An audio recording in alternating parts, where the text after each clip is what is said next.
Good morning विद्यार्थी मित्रों। हमने अगले क्लास में इकाई 3 समझदार नन्ही पाठ के अभ्यास और स्वाध्याय के 6 प्रश्न किए थे। अब हम आगे चर्चा करेंगे। तो अब हमारा प्रश्न आता है 7वां प्रश्न है, नीचे दिए गए चित्रों को देखकर दो वाक्य लिखिए और कहानी बनाइए। तो विद्यार्थी मित्र, हमने हमारी इकाई 1 में भी दयालु शिकारी चित्र वार्ता सीखी थी। इसमें भी हमें चित्र पर से कहानी बनानी थी और हमने इस इकाई में 3 कहानी सीखी थी और ये भी एक कहानी है चींटी और कबूतर। तो इसमें 4 चित्र दिए गए हैं और चित्र पर से हमें कहानी बनानी है कि पहले चित्र में एक कबूतर पेड़ पर बैठा है और पेड़ के पास से ही नदी बहती जा रही है और नदी के पास एक चींटी का बिल है और पानी के बहने से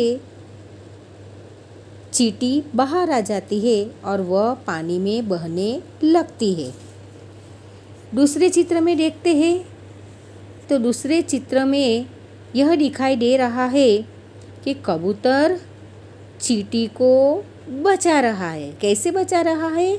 तो पत्ते पर चींटी आ गई है और वह पत्ता पानी से बाहर निकाल रहा है। इस तरह कबूतर ने चींटी की जान बचाई और चींटी ने उसका आभार माना। तीसरे चित्र में देखते हैं तो तीसरे चित्र में कबूतर पेड़ पर बैठा है।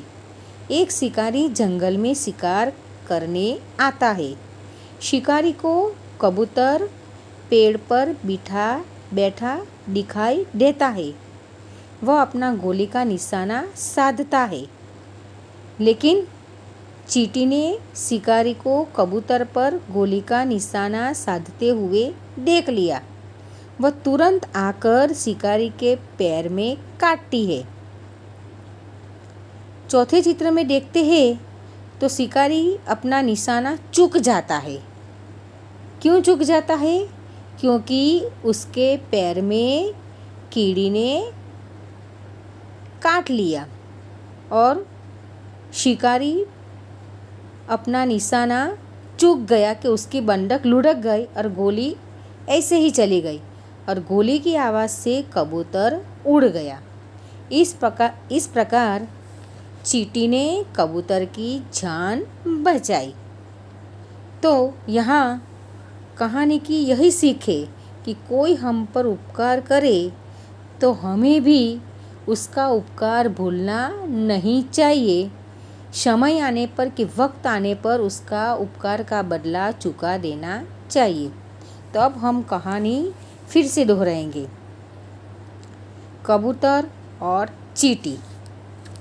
एक नदी थी, उसके किनारे एक पेड़ था। पेड़ पर एक कबूतर रहता था। पेड़ के नीचे एक चींटी रहती थी। एक दिन कबूतर ने चींटी को नदी के पानी में डूबते हुए देखा। उसने फौरन एक पत्ता तोड़कर चींटी के पास फेंका। चींटी पानी से पत्ते पर आ गई। पत्ता बहते बहते किनारे आया। कबूतर ने नदी से पत्ता बाहर निकाल दिया। चींटी की जान बच गई, यानी चींटी बच गई। अब उसने कबूतर को धन्यवाद दिया। एक दिन कबूतर पेड़ की डाल पर बैठा हुआ था। एक शिकारी जंगल में शिकार करने आया था। शिकारी ने कबूतर को पेड़ की डाल पर बैठा हुआ देखा। उसकी बंदूक कबूतर पर उसका निशाना वह साधता है अपना बंदूक से। चींटी ने यह देखा। उसने फौरन जाकर शिकारी के पाँव में काट लिया। शिकारी दर्द से चिल्लाया। उसकी आवाज़ सुनकर कबूतर उड़ गया। चींटी ने कबूतर की जान बचाई। कबूतर ने उसका आभार माना। इस तरह यह कहानी से हमें यह सीख मिलती है कि यदि कोई हम पर भलाई करे तो हमें भी वक्त आने पर उसका बदला चुकाना चाहिए। अब हमारा प्रश्न है 8वां। नीचे दिए गए चित्र को देखकर इसके बाद क्या क्या हुआ होगा। हमें अनुमान लगाना है कि चित्र में क्या क्या हुआ होगा। तो विद्यार्थी मित्रों, हम देखते हैं चित्र को और उसका अवलोकन करते हैं कि इस चित्र में 2 कारों और एक मोटरसाइकिल में हुई टक्कर दिखाई गई है। यानी कि 2 कारों और मोटरसाइकिल का अकस्मात हुआ है। पास ही सड़क पर एम्बुलेंस 108 खड़ी है कि 108, उसको हम फ़ोन लगाने से 108 पर वह तुरंत आ जाती है।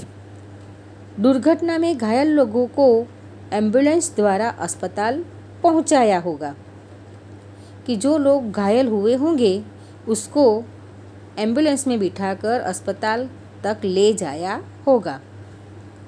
कार में लगी आग को बुझाने के लिए फायर ब्रिगेड को बुलाया होगा। पुलिस भी तुरंत आ गई होगी। उसने दुर्घटना संबंधी आगे की कार्यवाही की होगी कि रास्ते पर यानी सड़क पर जो भी अकस्मात होते हैं तो उसको कैसे निपटाया जाता है, कि उसके बाद क्या कार्यवाही करते हैं, यह हमें बताना होता है।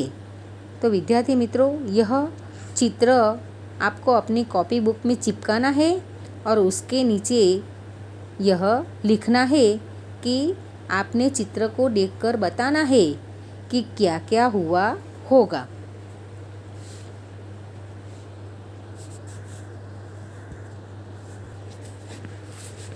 विद्यार्थी मित्रों, अब हमारा प्रश्न आता है 9वां।